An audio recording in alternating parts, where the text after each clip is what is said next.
Hello，我係 Stephen Lo，從零開始的木吉他製作第二季開始。咁上一季咧，我哋做咗成個吉他嘅琴身。咁今集開始咧，我哋會做琴頸。咁呢支吉他嘅琴頸咧，我會用呢個 Mahogany 桃花心木嚟做嘅。咁桃花心木咧係一種強度、重量同埋聲音都非常適合用嚟做呢個木吉他琴頸嘅材料。咁如果你想用其他材料嚟做琴頸咧，其實都得嘅，例如楓木。咁佢比起桃花心更硬、更重。咁理論上咧，聲音傳導嗰時咧，損耗會更少嘅。咁佢嘅 sustain 延音會比較長，音色比較明亮。不過聽落個聲咧，就可能冇桃花心咁溫暖啦。咁如果你用玫瑰木嚟做琴頸咧，其實都可以嘅，不過就偏重少少。咁將一條琴頸材料變成呢個琴頸形狀咧，一般嚟講有3種方法。第一種係3塊拼埋一齊，即係嗰個材料呢度切一刀，然後反轉，然後再黐到個踭上去。咁做法嘅好處咧係材料成本比較低，同埋其實呢個位置咧，你用膠水拼接咧係會結實過一塊原木嘅。而第二種咧就係琴頭呢度係一塊原木切割出嚟，然後下面再補個踭，咁即係由2塊木拼接出嚟。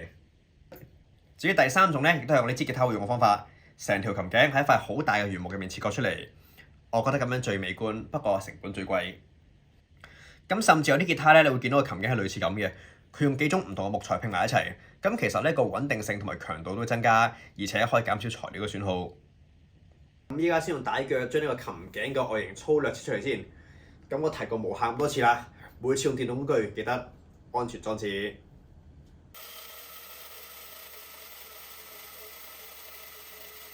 咁呢支咧就係啱啱新鮮切出嚟嘅琴頸啦。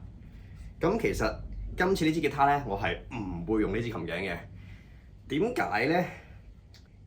因為當你切割嗰塊木材嗰時咧，其實佢入面啲應力咧就會慢慢釋放，所以嗰條琴頸咧其實咧會慢慢有少少變形噶。所以呢啲新切出嚟琴頸咧，通常都擺翻一段時間先用嘅。所以等陣我用另一支上年切落嘅琴頸。咁下一步咧，再拍平琴頸黐紙板嗰一面。咁個琴頭呢個角度咧係14度。咁其實呢個琴頭嘅角度有咩用咧？你可以想象，如果你個琴台係完全平嘅，咁呢個上緣枕咧就承受唔到任何弦線嘅壓力嘅。咁14度咧，大約你個上緣枕咧會承受到嗰套線1/4嘅力量。咁其實如果呢個角度越大咧，咁呢個位置咧就越容易斷嘅。所以你見到等陣我用嘅琴頸形狀咧，呢度會有一嚿嘢突出嚟，用嚟加強翻呢個位置嘅。然後我會用模具配合攞機，將成個琴頸嘅外形攞出嚟，因為咁樣最方便我每次做到一模一樣嘅尺寸。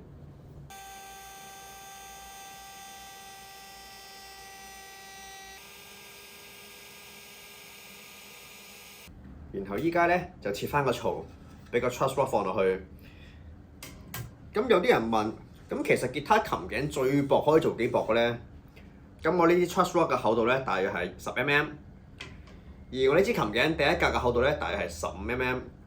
所以我切完個槽之後咧，咁個 truss rod 後邊咧，你大約留翻起碼4-5mm 嘅位置先安全嘅。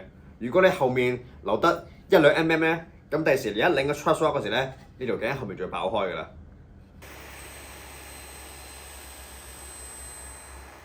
咁我喺 truss rod 嘅左右兩邊咧都可以2條槽。咁之後咧，我會將個碳纖維收埋入去，咁會增加琴頸嘅穩定性。咁依家就可以準備做琴頸琴身連接嗰個順位啦。咁呢一支琴咧，我會做呢個直順 ball neck 嘅。咁喺上一季將呢個面板合上側板嗰時咧，已經處理好嗰個琴頸角度嘅問題啦。所以依家我只需要度翻位，畫喺琴頸上面就 OK 啦。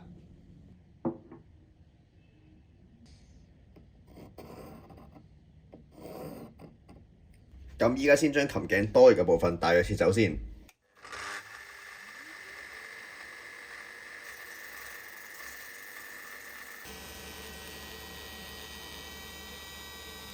咁其實做呢個琴頸角度咧有好多方法嘅，你可以用鋸嚟切啦，用砂紙磨啦。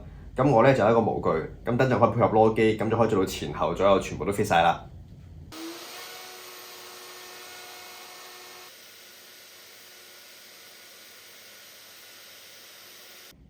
咁攞完琴身個榫就到琴頸啦，記得帶齊安全裝置。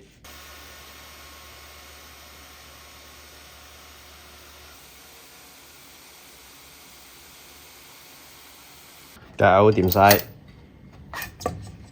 咁依家就攞好晒啦，放去睇下先。好 fit。咁依家琴頸同埋琴身連接指板嘅位置咧就成一直線啦，非常好。咁依家就可以用呢個模具打窿，然後等你入埋個螺母落去就 OK 啦。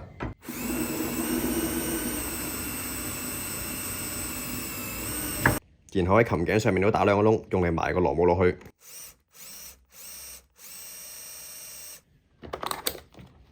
然後就可以準備將個螺母埋入去啦。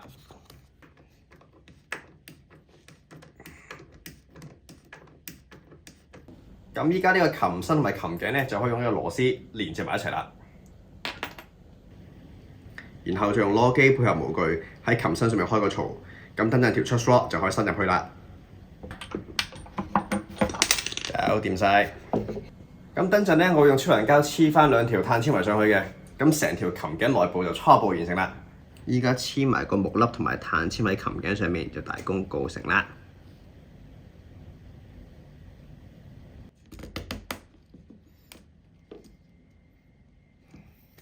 然後切咗多餘嘅部分。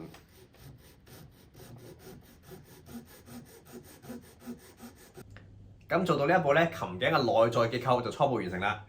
有咩問題歡迎留言交流，我哋下集再見，拜拜。